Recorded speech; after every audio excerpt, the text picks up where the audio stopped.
இன்று காலை எழுந்தவுடன் அம்மாவின் அரவணைப்புடனும் அப்பாவின் பாசமில்ல ஒரு பாசம் கலந்த ஒரு சண்டை போட்டுட்டு அண்ணன் தம்பி அக்கா தங்கச்சி இவங்களுக்குலாம் ஒரு பாச போராட்டத்தோட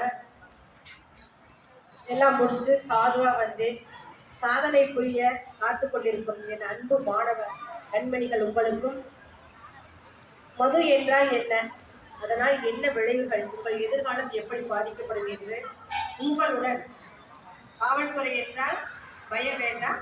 உங்களுக்கு இந்த இடத்த ஒரு உங்கள் தகப்பனாக நண்பனாக அத்துறை உறவுகளாக இங்கே அமர்ந்திருக்கும் நமது மதிப்பிற்கும் பாசத்திற்கும் நட்பிற்கும் உரிய ஈரோடு மாவட்ட மதுவிலக்கு பிரிவு ஐயா சண்முகம் ஐயா அவர்களுக்கும் சிறார்கள் என்றாலும் சிறு தவறுகள் செய்தால் சட்டத்துக்கு முன் நீங்கள் குற்றவாளிகள், உங்களுக்கு பயம் காட்ட வரல, பாடம் எடுத்துக்க வர்றாங்க வந்திருக்காங்க. வழக்கறிஞர் நோட்டரி வைக்கில் ராஜேந்திரன் ஐயா அவர்களுக்கும் செந்தில்குமார் லக்காபுரம் சினியமலை மிக்கே உரிமையாளர் அவர்களுக்கும் அவர் ஒரு சமூக ஆர்வலர் தன்னார்வலர் எங்கள் காக்கும் கரங்கள் மக்கள் நல அறக்கட்டளையின் உறுப்பினர் அவரும் உங்களுடன் உரையாற்ற வந்திருக்கிறார். நான் ஒரு சின்னதாக சீக்கிரமாக டைம் முடிஞ்சு நிறையா இவங்கெல்லாம் பேசுவாங்க. நான் உங்களை மாதிரி படிக்கணும்னு ரொம்ப ஆசைப்பட்டேன். நான் என்னோட ஆசையே ஒரு பெரிய ஒரு போலீஸ் ஆஃபீஸராக வந்து ஆசைப்பட்டேன். ஆனால் நான் வளர்ந்த விதம் கிராமம்.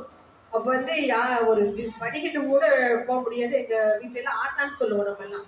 அவங்கெல்லாம் 10 போலீஸுக்கு சவால், யாருக்கும் பேச முடியாது. கரெக்டாக 5 மணினா வீட்டுக்குள்ளே வந்தது. ஒரு டியூஷனில் எதுவுமே கிடையாது. பயங்கரமான ஒரு கிராமத்தில் வளர்ந்தேன். அந்த ஆசையே எனக்கு போயிடுச்சு. அது எப்படியாச்சும் நான் சக்ஸஸ் பண்ணணும்னு ஆசைப்பட்டேன், முடியவே இல்லை. 12ஆம் வகுப்பு படிச்சுட்டு இருக்கப்பவே எனக்கு எங்கள் தாய் மாவனை பிடிச்சி கல்யாணம் பண்ணி வச்சுட்டாங்க. ஒன்றுமே பண்ண முடியல. அந்த லைஃப் போய் இந்த குடும்ப வாழ்க்கையில் போனதுனால என்னால் குடும்ப வாழ்க்கை பிடிச்சி போனதுனால விட்டுட்டேன். சில காலங்கள் எல்லா வசதி வாய்ப்பு அனைத்து லக்ஸூரியான லைஃப், அழகான ஆண் குழந்தை பெண் குழந்தை குடும்பம் எல்லாம் அளவுக்கு மிஞ்சின சந்தோஷங்கள் இருந்துச்சு. எதிர்பாராத விதமாக அது என்னோட கொஞ்சம் தடம் இருந்துச்சு. ஒரு விபத்துனால என் குடும்பம் இன்னைக்கு நான் ஒரு தனிப்பரமாக நின்று. அப்போ எனக்கு எதுவுமே தெரியாது. ஒரு டிகிரி முடிக்கல, டீச்சர் ட்ரெயின் முடிக்கணும்னு ஆசைப்பட்டாங்க அப்பா. அது எனக்கு வேண்டான்னு சொன்னேன். நான் ஆசைப்பட்ட ஒரு பதவிக்கு எனக்கு அந்த போஸ்டிங் கிடைக்கல. என்ன செய்யறது எனக்கு தெரியாது. ஏறினா கார் இறங்கினா காரு, ஒன்றுமே தெரியாது. ஒரு மண் சட்டிக்குள்ள இருக்கிற மாதிரி தான் இருந்தேன். அதுக்கு பிறகு என்னால் மீண்டே வரவே முடியல. இந்த சமுதாயத்துக்கு எப்படி நான் வருவேன். அப்போதான் ஒரு சின்னதா இந்த மாதிரி ஒரு நட்புல எனக்கு பழக்கமாச்சு. எந்த ஸ்டேஷனில் நான் போய் உட்கார்ந்து ஆசைப்பட்டனோ அங்கே நான் ஒரு எஸ்பிகிட்ட போய் நான் கொடுத்தேன். சார், இந்த மாதிரி நான் சமூக ஆர்வலராக நான் வரணும்னு இருந்தேன்.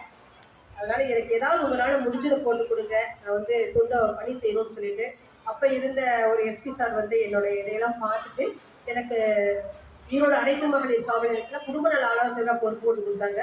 அதில் கீழே நான் ஒரு வரி எழுதியிருந்தேன். எனக்கு ₹1 கூட இதில் இருந்து யாரோட இதுலையும் எனக்கு சம்பளம் எனக்கு வேண்டான்னு சொல்லி எழுதி கொடுத்ததுனால அவர் எனக்கு போஸ்டிங் போட்டு கொடுத்தாங்க. ஒரு 7 ஆண்டுகள் நான் செஞ்சேன். பிரிஞ்சு போன குடும்பம் முடியவே முடியாதுன்னு சொன்னவங்க எல்லாம் கூட நான் நிறைய சேர்த்து வச்சு அதுக்கு நான் அத்தனை ரெக்கார்ட்ஸும் வச்சுருக்கேன். அதுக்கு பிறகு ஒரு பேப்பர் அட்வர்டைஸ்மெண்ட் பார்த்தேன். அதில் போர்டில் டிஸ்ட்ரிக்ட் லீகல் சர்வீஸ் அத்தாரிட்டியில் இதே மாதிரி ஒரு சமூக தொண்டு ஆட்டத்துக்கு அது எல்லா ஜட்ஜஸ் எல்லாம் சேர்ந்து தான் செலக்ட் பண்ணணும். அதுலேயும் நான் செலக்ட் ஆனேன். அதுலேயும் ஒரு 7 ஆண்டுகள் பண்ணேன். இது எல்லாமே பார்த்துட்டு நான் தனியாக நிற்கணும், எனக்கும் தன்னம்பிக்கை இருக்கு, நம்ம நிறைய செய்யணும் அப்படிங்கிறதுக்காக என்னோட காக்கும் கரங்கள் மக்கள் நல அறக்கட்டளைன்னு சொல்லிட்டு ஒரு NGO ஆரம்பிச்சு 7 மாதம் தான் ஆகுது. நாங்கள் 1 வருஷத்துக்கு முன்னாடி மேற்கொண்டு நிறைய செய்யறதெல்லாம் செஞ்சுட்டேன். அதுக்கு எங்களுக்கு ஒரு தலைவனாக ஒரு தகப்பனாக எங்களுடைய காக்கும் கரங்களுக்கு எங்களை எல்லாம் அரவணைச்சு இருக்கக்கூடிய எங்கள் மதுவிலக்கு ஐயா சண்முகம் ஐயா அவர்களுக்கு இந்த நேரத்தில் நான் கோடான கோடி நன்றியை நான் தெரிவிச்சுக்கிறேன்.